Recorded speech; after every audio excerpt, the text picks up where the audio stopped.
मुँह में ए बहज़ार मुझी पारत थी,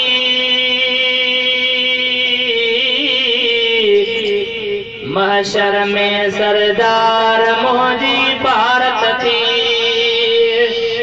है मुँह में ए बहज़ार मुझी पारत थी, महशर में सरदार मुझी पारत थी। या नबी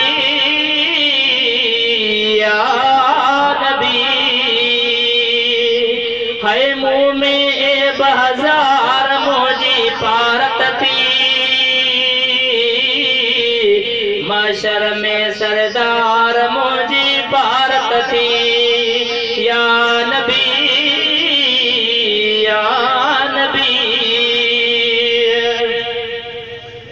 पंहिंजा दोहर सीत ॾाढो पछताया तो हाणे, मूं जहिड़े बदकार जो सोना छा थींदो पोइ सुभाणे। चओ सुभान अल्लाह। पंहिंजा दोहर सीत ॾाढो पछताया तो हाणे, मूं जहिड़े बदकार जो सोना छा थींदो पोइ सुभाणे। है नेण महाया नार मुझी पारत थी, महशर में सरदार मुझी पारत थी। या नबी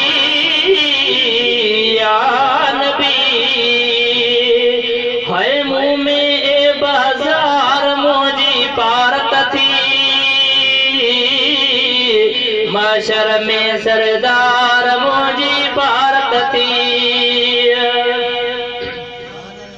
बेपरवाह जी कोरट में जन दफ्तर कारो खुलंदो,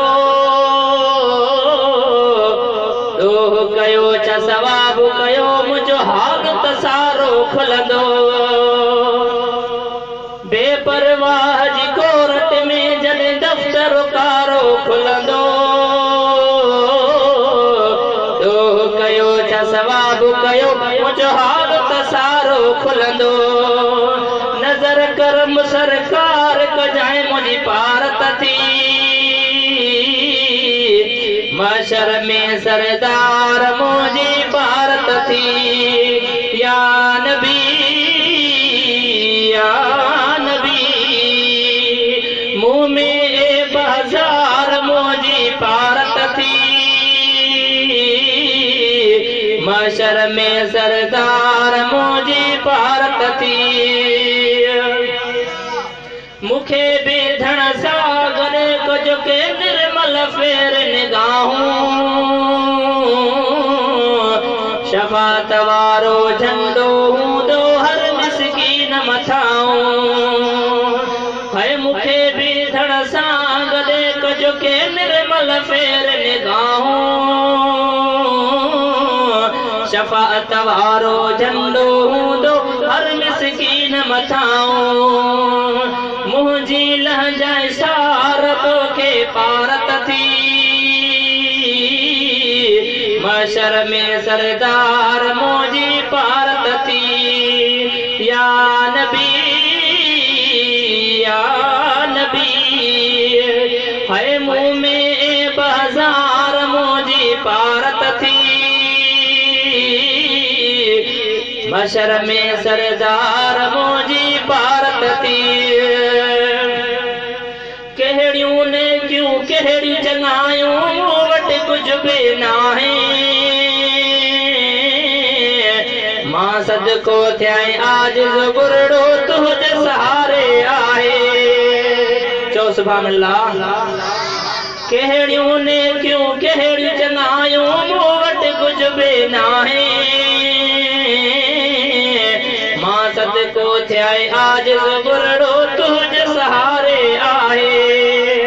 है ग़रीबन जा गम ख़्वार मुंहिंजी पारत थी,